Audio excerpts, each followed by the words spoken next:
Selamat datang kembali tuan-tuan dan nyonya-nyonya cangcing nyak babe. Kita akan lanjutkan kembali cerita Tuan Wira dan rekan-rekan. Sebelum melanjutkan ceritanya, tolong dibantu komen, like, dan subscribe ya tuan-tuan. Bab 506. Yang namanya pria gak akan nolak wanita cantik. Lagian, kamu juga sudah gak mungkin bersama Panglima Yuda lagi. Ngapain kamu khawatir soal itu? Farel mengedipkan matanya dan melanjutkan. Aku juga ingin mencarikan pria yang baik untukmu. Biar bagaimanapun, kamu itu sahabat baikku. Gak mungkin aku membiarkanmu menikah sama pecundang. Gak usah sok baik, Belani mendengus.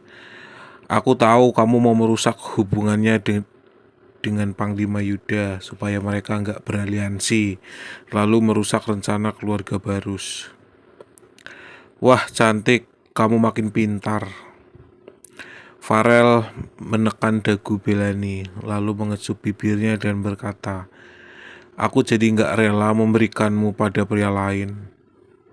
Kamu dicium oleh sesama wanita adalah hal yang memalukan. Belani pun tidak bisa berkata-kata. Di kediaman Linardi di kota provinsi. Wulan, apa kamu sudah tahu soal dekrit yang diturunkan istana? Melati melambaikan selembar surat resmi dan membaca isinya. Wira Darmadi dari Dusun Darmadi yang terletak di Kabupaten Uswal memiliki karakter yang buruk dan serakah. Dengan statusnya yang hanya merupakan seorang pelajar, dia malah ingin merebut jasa atas mengalahkan bangsa Agrel. Yang Mulia memberikan perintah untuk melarangnya mengikuti ujian kekaisaran dan bekerja untuk istana. Gak mungkin, gak mungkin. Wira bukan orang seperti itu. Pasti ada sesuatu di balik masalah ini, ujar Wulan dengan wajah yang pucat sambil menggeleng. Sekarang keluarga mereka sudah tidak kekurangan uang. Dengan kecerdasan Wira, dia pasti bisa lulus ujian kerajaan dan menjadi pejabat asal rajin belajar. Sekarang istana malah menurunkan dekrit untuk melarangnya mengikuti ujian kerajaan. Dengan begitu, Wira hanya bisa menjadi rakyat jelata selamanya. Berita ini sudah tertulis jelas dan tersebar di seluruh provinsi Jawali. Melati terkekeh dan melanjutkan, Wulan, apa kamu masih mau bersamanya? Gimana kalau kamu mempertimbangkan anak gubernur? Kakak ipar aku sudah bilang jangan ungkit soal anak gubernur lagi. Ekspresi Wulan langsung berubah kemudian. Lalu dia berkata dengan tegas, biarpun Wira nggak ujian kekaisaran dan hanya bisa menjadi rakyat jelata seumur hidup, aku juga nggak akan meninggalkannya. Kamu... Ekspresi Melati pun menjadi muram. Awalnya dia mengira Wulan akan berubah pikiran setelah mengetahui Wira akan menjadi rakyat jelata selamanya. Tak disangka Wulan masih berpegang teguh pada pendiriannya. Melati pun berkata dengan cemberut, asal kamu tahu, ini dekrit yang mulia. Dari hal ini dapat dilihat betapa yang mulia membencinya. Kalau tersebar dia itu menantu keluarga Linardi, masa depan ayah, Opal, Harsa, dan Retno bakal hancur. Apa kamu benar-benar akan mempersulit keluargamu demi seorang anak desa? Aku... Wulan pun tertegun dan mulai menangis. Dia menggigit bibirnya dan berdiri sambil berkata, pokoknya aku nggak akan meninggalkan Wira. Kalau kalian takut, aku tinggalkan saja keluarga Linardi. Kelak kita nggak usah berhubungan lagi. Dengan begitu masa depan ayah, Kak Opal, Kak Harsa, dan Retno akan baik-baik saja. Wulan, apa-apaan kamu? Kalau kamu pergi begitu saja, gimana aku mempertanggungjawabkan pada kakakmu? Melati menarik Wulan lalu berkata sambil mengerutkan dahi. Ya sudah, aku nggak paksa kamu lagi. Kamu tinggal saja di sini. Wulan bergumam dan terisak. Wira, Melati berjalan ke ruang tamu dan bertemu dengan Opal. Kemudian Opal pun bertanya, gimana pendapat Wulan? Memangnya kamu nggak tahu seberapa keras kepalanya adikmu itu? Melati menjulingkan matanya pada Opal, lalu melanjutkan, dia lebih rela memutuskan hubungan dengan kita daripada meninggalkan anak desa itu. Barusan dia juga berpikiran untuk langsung pindah keluar. Hai, Opal berdesah. Wulan memang sudah terbiasa dimanjakan sejak kecil. Sekarang kita juga nggak tega memaksanya. Tapi Yang Mulia begitu membenci Wira. Kalau Yang Mulia tahu dia punya hubungan sama keluarga Linardi, ayah mungkin akan kehilangan jabatannya. Kamu memang nggak berguna. Masa menghadapi seorang gadis saja nggak bisa. Melati mendengus. Sebenarnya gampang kok. Opal bertanya bersemangat. Kamu punya caranya, cepat bilang. Melati tersenyum licik lalu berkata, kita bisa melakukan ini. Bab 507. Di pengadilan daerah Kabupaten Uswal, ini Fadil yang baru diangkat menjadi patih memegang surat dari istana dan terkejut. Dikatakan bahwa Wira ingin merebut jasa dalam mengalahkan bangsa Agrel, sehingga membuat Raja Bakri marah. Oleh karena itu, dia pun dilarang mengikuti ujian kerajaan dan bekerja untuk istana. Namun saat Yuda datang waktu itu, dia terlihat sangat menghormati Wira. Fadil menyaksikan hal ini sendiri, bukan mendengar kabar dari orang. Namun pihak istana malah memberikan hadiah seperti ini. Tidak peduli apakah Wira benar-benar berjasa atau tidak, Raja Bakri sepertinya sangat membenci Wira. Berhubung Raja Bakri sudah menunjukkan sikap seperti itu, sikap pengadilan daerah terhadap Wira juga harus berubah. Fadil mengetuk-ngetuk meja, lalu berseru, "Pengawal, suruh Pak Regan kemari." Tidak lama kemudian, Regan yang baru diangkat menjadi jenderal militer pun berkata dengan hormat, "Pak Fadil, mau kasih perintah apa?" Fadil bertanya tanpa ekspresi. "Pak Regan, kamu seharusnya sudah baca surat yang dikirim istana kan?" Regan mengangguk dan menjawab, "Sudah, yang mengenai Tuan Wahyudi kan?" "Benar, sekarang kamu seharusnya tahu jelas bagaimana sikap istana kan?" Fadil mendengus. "Dengan begitu, sikap kita terhadapnya juga sudah harus berubah." Regan bertanya dengan heran, "Pak Fadil, berubah bagaimana maksudmu?" "Nggak usah terlalu drastis, intinya kita harus menjalankan semuanya sesuai peraturan." Fadil berkata dengan suara dingin, "Kabupaten ini seharusnya punya 3 keluarga kaya. Sekarang dia sudah melenyapkan 2 dari 3 keluarga kaya itu dan meraup kekayaan mereka. Dia juga lagi bangun rumah besar di dusun. Coba kamu bawa petugas patroli dan pegawai pajak untuk hitung ulang kekayaannya. Habis itu tetapkan ulang pajaknya." "Apa?" Mendengar permintaan ini, Regan langsung mengejek, "Pak Fadil, apa kamu sudah lupa bagaimana kamu bisa mendapatkan posisimu ini?" Fadil pun mengancam dengan dingin, "Pak Regan, apa kamu masih berani membantah perintah atasanmu?" "Benar, aku juga mau kasih tahu kamu. Kalau kamu mau cari mati, jangan seret aku bersamamu, sialan. Baru senang beberapa hari kamu sudah lupa soal kejadian di Kabupaten Hiloka," dengus Regan. "Kabupaten Hiloka?" Fadil langsung ketakutan setelah mengingat apa yang terjadi di sana. Wolfi dari Kabupaten Hiloka sudah berani memberontak dengan memenggal kepala patih kabupaten itu. Wira yang bisa menghabisi Wolfi tentu saja memiliki kemampuan yang jauh lebih hebat. Dengan pengaruh Wira saat ini, dia bisa menyerang pengadilan daerah dengan mudah. "Percaya nggak kalau kamu mau cari masalah dengan Tuan Wahyudi, nggak ada seorang pun orang dari pengadilan daerah yang akan mendengar perintahmu," Regan mencibir.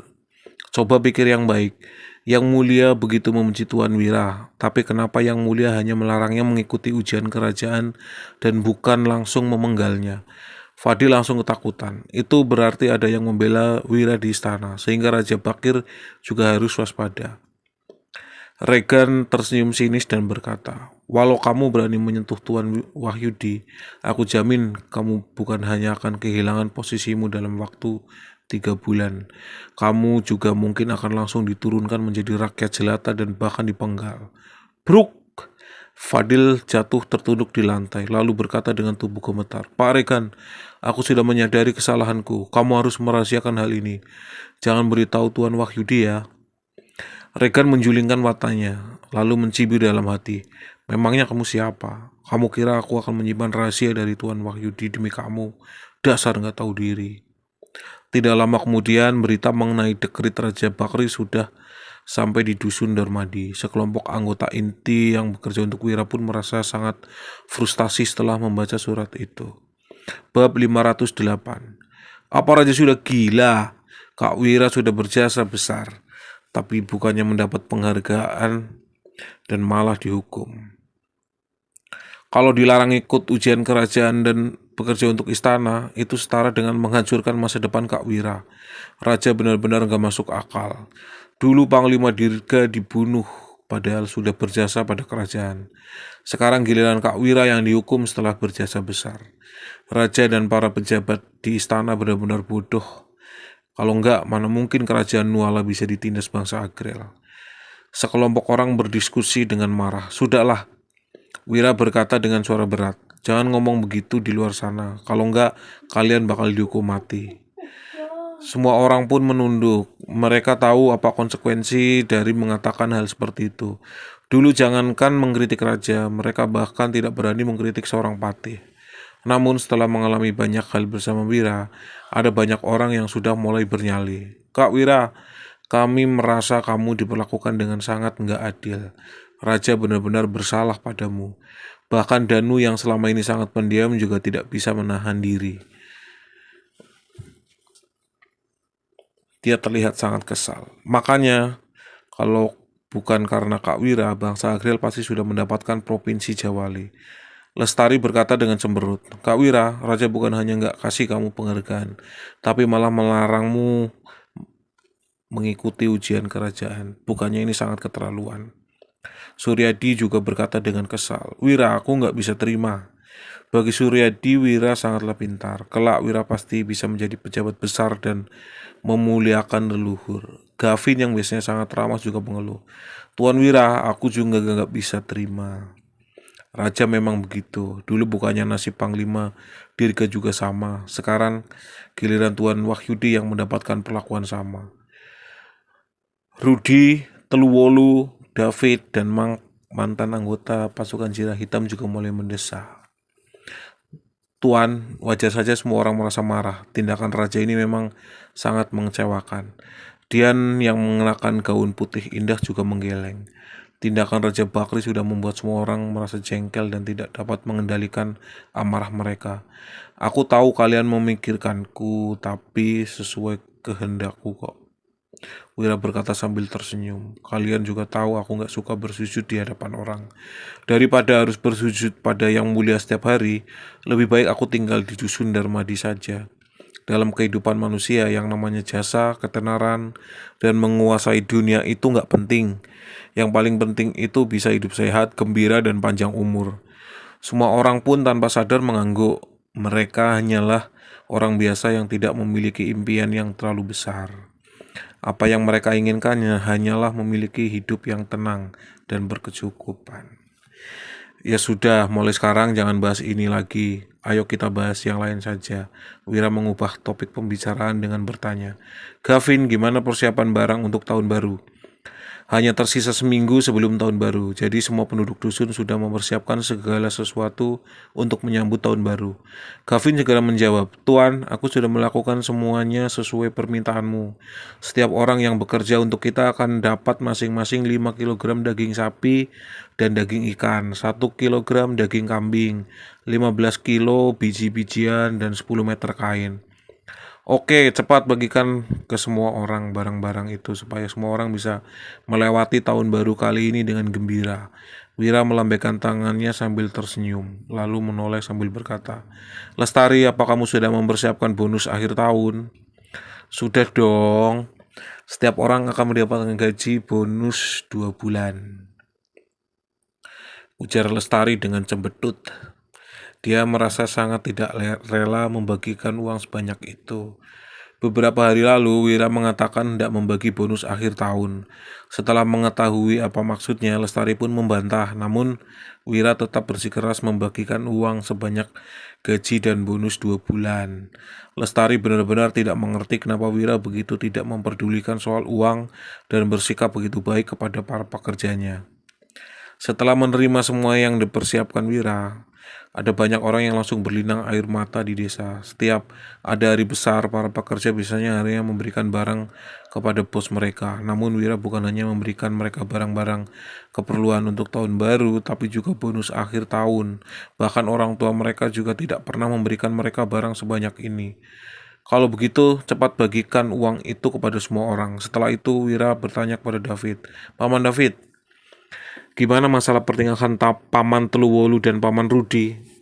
Begitu membicarakan tentang masalah pernikahan, semua orang langsung menatap Teluwolu dan Rudi sambil tertawa. Mereka adalah prajurit dari pasukan Zirah Hitam yang tidak takut pada musuh. Namun saat ini mereka malah menunduk malu. Suasananya pun berubah menjadi lebih ceria. Hehehe, pasangan mereka sudah ada, tapi hari baiknya belum ketemu. Seharusnya pernikahan mereka baru bisa dilaksanakan satu persatu setelah lewat tahun baru, jawab David sambil terkekeh. Prajurit dari pasukan Zirah Hitam mendapatkan perlakuan yang sama dengan Hasan. Setiap orang mendapatkan gaji 10.000 gabek setiap bulan. Jika dijumlahkan dengan bonus bagiannya, mereka bisa mengumpulkan lebih dari 200.000 gabek dalam setahun. Gaji setinggi ini membuat mereka yang awalnya tidak mungkin bisa menikah menjadi sangat populer. Mereka bisa memilih gadis manapun yang mereka suka di Kabupaten Uswal. Wira merenung sejenak lalu berkata, itu kelamaan. Kalau kalian gak keberatan, langsung pilih satu hari baik dan menikah saja di hari yang sama sebelum tahun baru. Dengan begitu suasananya akan lebih meriah dan juga gak begitu merepotkan. Teluwolu dan Rudi langsung bersemangat dan tersenyum lebar. Mereka tentu saja bersedia menikah lebih cepat. Oke, David berkata dengan antusias. Kalau begitu kami akan segera mengaturnya. Ingat, jangan sembarangan menyebarkan soal masalah tadi. Kalau enggak, semua orang akan sedih di tahun baru ini. Wira tidak lupa untuk mengingatkan semua orang. Semua orang pun mengangguk. Saat ini Wira adalah tulang punggung seluruh penduduk dusun. Apabila dekrit raja tersebar, semua orang pasti merasa sedih. Setelah itu, semua orang pun menyibukkan diri dengan urusan masing-masing. Hanya 4 orang yang tersisa di dalam rumah. Wira mengeluarkan 2 lembar kertas gambar, lalu memberikannya kepada Emran dan Suryadi. Kertas satunya berisi gambar yang terlihat mirip dengan penggaris, sedangkan satunya lagi berisi gambar tabung yang memiliki gagang. Emran mengambil kertas yang berisi gambar mirip penggaris, lalu bertanya dengan heran, "Apa ini?" "Itu jangka kosong. Alat ini bisa mengukur diameter dalam dan diameter luar, panjang dan lebar, serta kedalaman sesuatu dengan akurat hingga mendekati mikrometer," jelas Wira. Emran bertanya dengan bingung, "Mikrometer?" Yaitu satuan pengukur yang kutemukan dari sebuah buku kuno. 1 meter sama dengan 10 desimeter. 1 desimeter sama dengan 10 cm. 1 cm sama dengan 10 milimeter. Sedangkan 1 milimeter sama dengan 1000 mikrometer. Milimeter masih bisa dibedakan dengan mata telanjang, tapi mikrometer nggak bisa. Wira menunjuk ke arah skala di gambar sambil menjelaskan pada Suryadi dan Emran. Membuat pedang tidak membutuhkan skala yang akurat, tetapi membuat mesin, senjata api, dan berbagai mesin presisi lainnya membutuhkan jangka sorong agar bisa akurat. Suryadi pun mendengar penjelasan Wira dengan bingung. Kemudian, Efran mengambil gambar tabung bergagang dan bertanya dengan bersemangat, "Tuan, kamu membagi skalanya menjadi begitu kecil untuk membuat apa ini?" Wira menjelaskan, "Ini namanya senapan. Senapan ini bisa menembakkan peluru mesiu yang mampu menembus baju sirah. Bubuk mesiu yang dimasukkan ke tabung juga bisa melukai orang." Emran langsung terkejut dan bertanya, "Bukannya ini sama dengan senjata mesiu yang disembunyikan istana?" Di zaman ini, sudah ada bubuk mesiu dan senjata mesiu. Namun senjata mesiu memiliki jarak tembak yang pendek dan mudah meledak, sehingga tidak banyak digunakan. Senjata mesiu hanyalah mainan para pejabat tinggi. Prinsip pembuatannya hampir sama dengan senjata mesiu, tapi senapan lebih canggih dan pembuatannya juga lebih merepotkan. Wira mengambil kertas gambar itu, lalu menjelaskan cara membuat senapan secara rinci. Emran sangat pintar. Begitu Wira menjelaskannya, dia sudah langsung mengerti. Meskipun Suryadi lebih lambat dalam memahaminya, dia tidak sok pintar dan tetap menanyakan apa yang tidak dimengertinya. Tidak lama kemudian, kedua orang itu pun pergi setelah mengerti bagaimana cara membuat jangka sorong dan senapan. Sekarang hanya tersisa Wira dan Gavin di dalam rumah. Wira pun bertanya, "Gavin, kamu tahu nggak kenapa aku mau membuat senapan?" Sejak Gavin bersaudara mengambil risiko untuk membunuh Mahendra demi melindungi Wira, mereka sudah menjadi orang kepercayaan Wira. Nggak tahu, tapi aku tahu apapun yang Tuhan lakukan pasti ada tujuannya, jawab Gavin. Itu adalah cara kita untuk melindungi diri kelak. Wira menjelaskan, makin banyak uang yang kita hasilkan, makin banyak pula orang yang mengincar kita. Kita nggak bisa berharap pada istana, jadi kita harus melindungi apa yang kita hasilkan dengan upaya kita sendiri. Awalnya Wira tidak bermaksud untuk mengembangkan senjata seperti senjata api dan mesiu, sebab ini adalah senjata yang sangat berbahaya. Namun istana sudah menurunkan dekrit seperti itu. Hal itu membuatnya sangat khawatir akan keselamatannya. Bagaimanapun juga, seseorang harus bisa memastikan keselamatan diri sendiri tanpa bergantung pada orang lain. Aku mengerti, Gavin mengangguk dan melanjutkan. Tuan, aku akan menuruti apapun yang kamu perintahkan. Bab 509. Wira mengangguk, lalu berkata, coba kamu pilihkan sekelompok orang yang bisa diandalkan dan pintar. Tempatkan dulu mereka di desa 3 harimau. Aku akan menyuruh orang untuk melatih mereka di sana.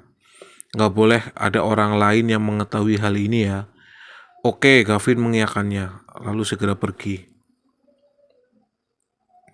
Wira juga berjalan ke depan pintu dan menatap kepergian Gavin dengan ekspresi serius. Dia sudah membantu istana untuk mengalahkan bangsa Agrel, tetapi istana malah bersikap seperti ini kepadanya. Tidak mungkin dia tidak merasa kesal. Dekrit yang diturunkan Raja Bakir akan mendatangkan banyak bahaya bagi Wira. Demi keluarganya, dia harus menyiapkan beberapa cara lain untuk melindungi diri. Setelah menghela nafas panjang, Wira keluar dari rumah dan mulai tersenyum. Saat ini, seluruh penduduk dusun sedang menunggu giliran untuk mengambil barang yang disiapkan Wira. Orang yang sudah mendapat bagian, mereka pun berjalan pulang ke rumah dengan gembira.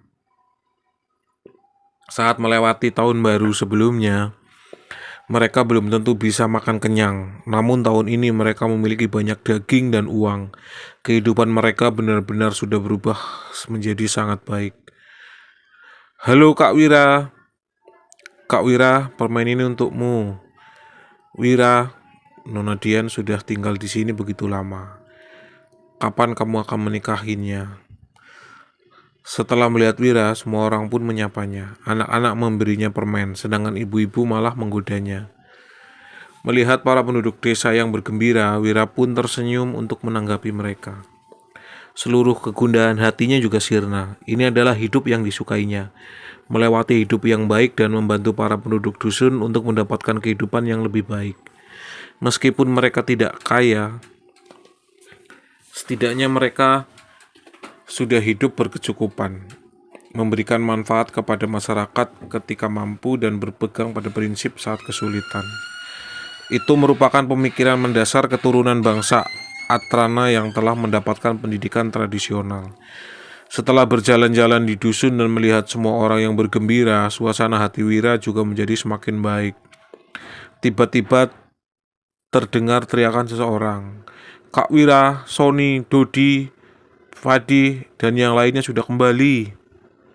Sekelompok orang pun berjalan ke pintu masuk dusun. Belasan kereta kuda yang diapit para pemuda berkuda dan sekelompok pengawal berekspresi tajam melaju mendekat. Orang yang berada di paling depan adalah Sony. Saat ini dia mengenakan jubah bagus yang dipadu dengan giok yang tergantung di ikat pinggangnya dan sepatu bot. Dia tidak lagi terlihat seperti gelandangan dusun. Gandhi, Ganjar, Danur, dan pemuda dari tim pengawal lainnya juga mengenakan pakaian bagus dan terlihat berwibawa. Wah, Sony, kami hampir gak mengenalimu. Kamu kayak putra dari keluarga kaya saja. Danur dan Padi juga kelihatan beda. Mereka jadi terlihat berwibawa. Dasar kalian ini, kenapa sembarangan menghambur-hamburkan uang sih? Berapa banyak uang yang kalian habiskan untuk membeli pakaian sebagus ini? Ada penduduk desa yang menggoda mereka, tetapi ada juga yang mengkritik mereka. Namun semua itu adalah bentuk perhatian para penduduk desa. Para penduduk dusun sekalian, aku bukannya mau menghambur-hamburkan uang untuk beli baju, tapi sekarang aku sudah mewakili Kak Wira untuk mengurus tambak garam Vika. Kalau aku berpenampilan lusuh, Kak Wira akan malu dan dibilang pelit.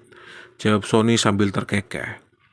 Setelah berlatih selama beberapa bulan di kota pusat pemerintahan, Sony sudah makin mahir dalam berhubungan dengan orang.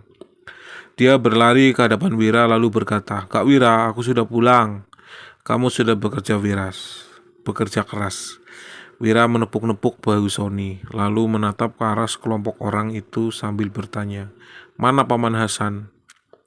Beberapa saat yang lalu, Wira mengirim surat ke kota pusat pemerintahan dan meminta semua orang pulang untuk melewati tahun baru.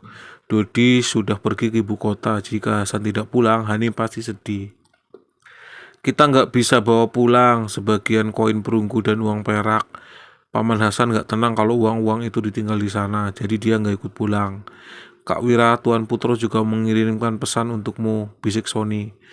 Wira tersenyum dan berkata, "Katakanlah." Saat pertama kali bertemu di kediaman Gumilar, Putro pernah berpura-pura mabuk dan menyuruh Wira untuk tidak menjadi dirga kedua. Setelah melihat keputusan istana saat ini, ramalannya dulu ternyata memang tepat. Sony berkata, "Tuan Putro menyuruhmu untuk jangan peduli sama keputusan istana. Lewat tahun baru, dia akan datang ke Dusun Darmadi. Dia juga sudah menemukan 3 sarjana provinsi yang menonjol dan akan membawa mereka kemari. Katanya dia mau menetap di sini selama sisa hidupnya." Apa? Para penduduk desa dan prajurit dari pasukan Zirah Hitam yang ada di sekitar pun merasa antusias.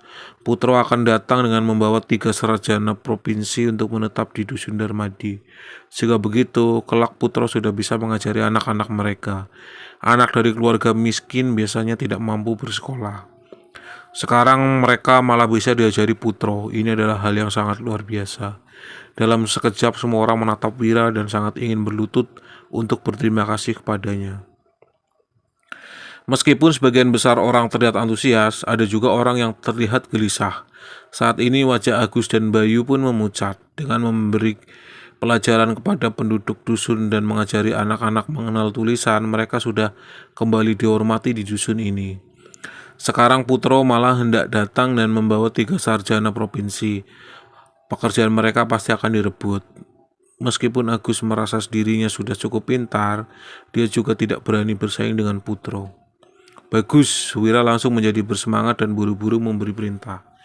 "Suruh semua tukang batu dan tukang kayu bekerja lembur untuk bangun sebuah rumah 3 tingkat. Rumah itu harus selesai sebelum Tuan Putro dan murid-muridnya datang.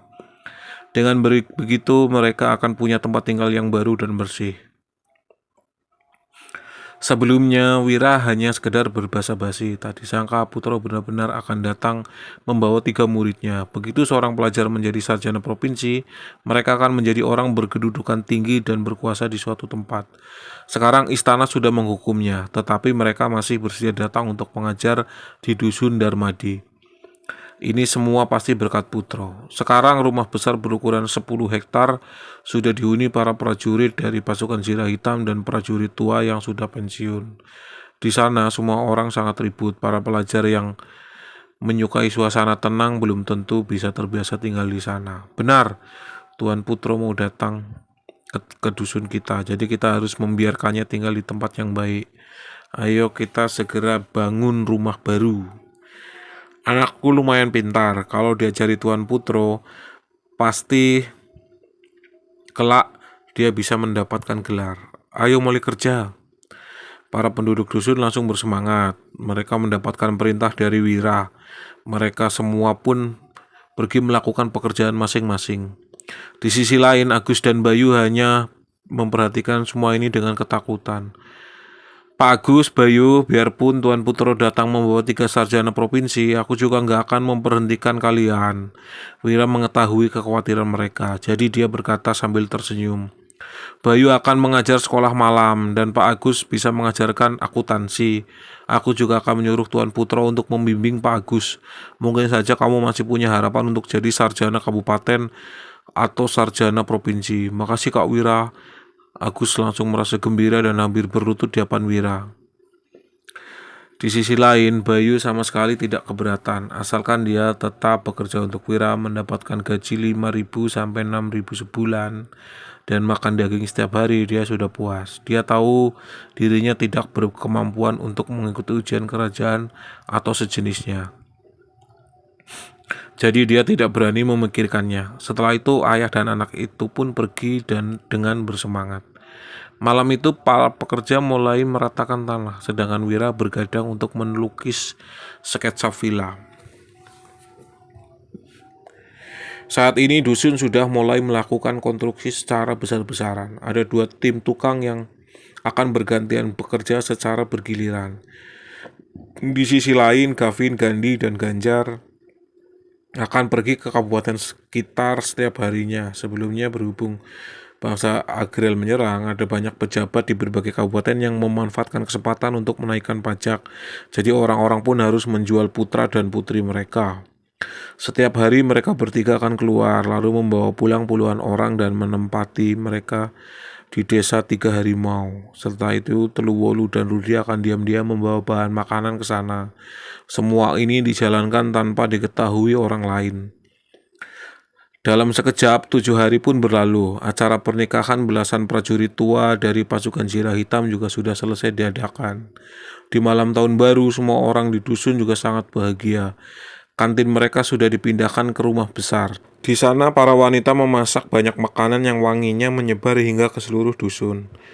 Para remaja dan anak-anak bertugas untuk membersihkan rumah, menempel hiasan rumah, dan menyalakan petasan. Sementara itu, orang dewasa mempersembahkan persembahan untuk para leluhur. Setelah semua ritual selesai, Danu mengeluarkan sekeranjang petasan dengan ekspresi gembira. "Nyalakanlah," ujar Wira sambil tersenyum. Petasan di zaman ini kurang lebih sama dengan petasan di masa depan, hanya saja tidak ada orang yang menjual petasan di Kabupaten Uswal. Bab 510. Benda sejenis petasan yang dijual di Kabupaten Uswal adalah tabung bambu yang diisi dengan niter, belerang, dan arang. Saat meledak, petasan jenis ini akan menghasilkan suara ledakan yang kuat dan asap tebal. Setelah membeli petasan itu dan mencobanya, Wira merasa efeknya kurang bagus, jadi dia menambahkan sedikit bubuk mesiu dan membuat sumbu petasan sendiri. Begitu dinyalakan, penduduk dusun pun terkejut. Oke, setelah mendapat izin dari Wira, Danu mengambil sebuah petasan lalu menyalakannya dan melempar keluar. Seluruh penduduk dusun yang berkeliling buru-buru menutup telinga mereka. Duar! Petasan itu mengeluarkan ledakan yang kuat, cahaya api dan asap tebal. "Aku juga mau coba satu. Kak Danu, aku juga mau. Aku juga mau. Aku juga." Sony, Danur, Padi, dan beberapa penduduk dusun juga maju dan ingin mencobanya. Kemudian satu persatu orang pun mencoba menyalakan petasan dengan hati-hati. Duar, duar! Suara ledakan memenuhi seluruh dusun. Beberapa orang tua menyaksikannya dari kejauhan sambil tertawa. Namun air mata tiba-tiba mengalir membasahi pipi mereka. Dulu saat melewati tahun baru, mereka tidak sanggup membeli petasan, sehingga hanya bisa melempar bambu ke dalam tungku api. Sekarang mereka akhirnya bisa melewati tahun baru dengan gembira dan menjalani hidup yang lebih baik. Wira menyaksikan semua ini sambil tersenyum gembira. Tiba-tiba Gavin melompat turun dari kuda dan berseru dengan gembira, "Tuan Wira, ngapain kamu kemari? Bukannya kamu melewati waktu bersama keluargamu?" tanya Wira sambil tersenyum. 3 hari sebelum tahun baru, kelima pabrik sudah libur dan baru akan buka kembali di hari ke-9 setelah tahun baru. Selain itu harus membangun villa baru, orang lainnya sudah senggang. Namun Wira tahu bahwa Gavin bersaudara masih sibuk. Setiap hari mereka harus keluar untuk membeli orang. "Tuan, waktu aku pergi ke kota hari ini, aku menerima surat dari keluarga Linardi. Kayaknya itu surat dari Nona Wulan." Gavin mengeluarkan sepucuk surat dari saku dadanya, lalu menyerahkan kepada Wira. "Surat dari Wulan." Wira langsung bersemangat, lalu buru-buru menerima surat itu dan membukanya. Sony, Danu, dan para penduduk dusun yang berada di samping pun merasa tegang. Mereka tahu bahwa Wira dan Wulan sudah berpisah begitu lama, sehingga pasti merindukan satu sama lain. Begitu membaca surat itu, Wira yang awalnya tersenyum pun perlahan-lahan mengerutkan keningnya. "Suamiku, aku sangat merindukanmu. Setelah kita berpisah selama 3 bulan, 3 tahun yang lalu, keluarga Ninardi mengalami kesulitan besar. sehingga tidak ada seorang pun yang berani menikahiku. Hanya kamu yang berani mengambil resiko untuk menikahiku. Aku tidak akan melupakan jasamu itu, meskipun selalu menerima penghinaan setelah menikah. Aku juga tetap bersumpah untuk setia padamu. Namun kamu tidak seharusnya serakah dan ingin merebut jasa dalam mengalahkan bangsa Agrel sehingga dilarang mengikuti ujian kerajaan dan bekerja untuk istana. Sekarang yang mulia sudah begitu membencimu. Jika keluarga Linardi berhubungan denganmu, cepat atau lambat keluarga Linardi pasti akan terlibat. Ayah pernah mengalami banyak pasang surut dalam pekerjaannya sebagai pejabat, sedangkan Kak Opal, Kak Harsa, dan Kak Retno sudah belajar dengan tekun selama puluhan tahun. Aku tidak tega membiarkan semua usaha mereka menjadi sia-sia. Jadi aku menuliskan surat ini untuk memberitahumu bahwa sebaiknya kita berpisah saja. Kamu tidak perlu datang ke kota provinsi untuk bertemu denganku lagi. Saat ini aku sudah memiliki pasangan baru. Dia adalah anak gubernur dan merupakan sarjana provinsi. Semoga kamu bisa mengerti dan jangan datang menggangguku. Begitu menyadari perubahan raut wajah Wira, Gavin pun buru-buru bertanya, "Tuan, ada apa?" Sony dan Danu juga mengerutkan kening karena menyadari hal ini. "Gak apa-apa, hanya masalah sepele, nanti saja baru ditangani." Wira menyimpan surat itu lalu berkata sambil tersenyum, "Cepat pulang dan lewati tahun baru bersama keluargamu." Gavin pun naik ke kudanya dan meninggalkan tempat ini. Di sisi lain, para penduduk dusun Darmadi yang melihat Wira masih tersenyum gembira juga tidak berpikir terlalu banyak. Setelah menyalakan petasan, makan malam besar pun dimulai. Semua penduduk dusun berkumpul di rumah besar dan menempati hampir 100 meja yang sudah disediakan di dalam. Setiap keluarga akan duduk semeja, sedangkan orang-orang seperti Danur dan beberapa veteran duduk semeja. Setelah selesai makan, orang dewasa pun memberikan anak-anak sedikit uang saku. Kemudian semua orang bersenang-senang sampai tengah malam sebelum bubar. Setelah kembali ke rumah, Wira berdiri di halaman sambil menatap bintang di langit. "Kak Wira, apa kamu punya masalah? Kok aku rasa kamu lagi sedih?" Lestari berjalan keluar sambil memegang sebuah jubah tebal lalu menutup bahu Wira dengan jubah itu. "Aku rindu pada kakak iparmu." Wira memakai jubah tebal itu lalu menatap adik sepupunya yang cantik sambil berdesah. "Kamu sudah nggak bertemu selama 3 bulan, entah gimana keadaannya di kota provinsi. Kalau merindukannya, kenapa kamu malah mencari istri baru? Dasar nggak setia." Lestari mendengus lalu berbalik untuk pergi. Wira meringis dan menjawab, "Lestari, aku juga hanya manusia biasa. Aku nggak menyalahkanmu." Lestari berbalik lalu berkata dengan malu, "Semua pria yang berkemampuan memang punya banyak istri, apalagi yang sehebat kamu. Aku nggak akan membantah kalau kamu mau menikahi Nuradian. Gimana pun, kamu sudah bersama dengan Kak Wulan begitu lama, tapi kalian masih belum punya anak. Jadi nggak ada salahnya kamu menikah lagi. Aku dan ayah akan mendukungmu." Wira pun terdiam. Wanita di zaman ini benar-benar terlalu menoleransi pria berkemampuan. "Cepat bersihkan kakimu. Besok pagi kita harus memberi penghormatan kepada leluhur dan berkunjung ke rumah saudara." Lestari mengangkat keluar sebaskom air hangat lalu menaruh sebuah bangku kecil di belakangnya. "Biar aku sendiri saja yang melakukannya." Wira buru-buru membuka sepatu botnya lalu membersihkan kakinya sendiri. Dia tidak membiarkan Lestari membantunya. Lestari berjalan ke samping dengan ekspresi muram. Hanya seorang istri yang boleh mencuci kaki suaminya. Niatnya untuk membantu mencuci Kak Wira memang agak berlebihan. Setelah itu mereka berdua pun kembali ke kamar masing-masing. Wira berbaring di tempat tidur yang besar lalu mengeluarkan surat itu lagi. Berdasarkan sifat Wulan, meskipun ingin berpisah dari Wira, dia juga tidak mungkin menuliskan surat semacam ini. Apabila Wulan memang ingin berpisah dengan Wira demi ayahnya, ini suratnya juga seharusnya dipenuhi dengan rasa bersalah dan tidak mungkin menyiratkan ancaman. Namun ini memang adalah tulisan Wulan. Wira merasa pasti ada sesuatu di baliknya. Hal ini membuat Wira semakin ingin pergi ke kota provinsi untuk mencari tahu dengan jelas apa yang sebenarnya sudah terjadi. Di kediaman Linardi di kota provinsi, setelah makan malam dan memberikan sedikit uang kepada ponakannya, Wulan pun berdiri di halaman dan melihat kembang api yang menghiasi langit kota. Namun dia malah merindukan Wira dan bergumam dalam hati, entah gimana keadaan Wira sekarang. Tiba-tiba Melati berjalan mendekat dengan tampang antusias dan bertanya, "Wulan, lagi mikirin apa?" "Gak apa-apa." Wulan buru-buru mengalihkan pembicaraan dengan berkata, "Kakak ipar, bukannya kamu dan Kak Opal mau membawa Panditya keluar?" "Awalnya memang begitu, tapi melihat tampangmu ini aku sudah nggak semangat." Melati mengeluarkan sepucuk surat lalu melanjutkan. Waktu Panglima Yuda sampai di kota provinsi, dia menyuruh orang untuk memberikan surat ini kepadamu. "Apa? Kenapa kamu baru memberikannya padaku sekarang? Apa isinya?" Wulan buru-buru mengambil surat dan berlari masuk ke dalam rumah untuk membacanya. Melati juga mengikutinya sambil tersenyum licik. Ini memang tulisan Wira. Setelah membaca isi surat, ekspresi Wulan yang awalnya gembira langsung memucat. Kemudian dia jatuh, terduduk di lantai dan bergumam, "Gak mungkin, Wira gak akan bersikap begitu terhadapku. Dia gak mungkin mencampakkan aku. Gak mungkin." Bersambung.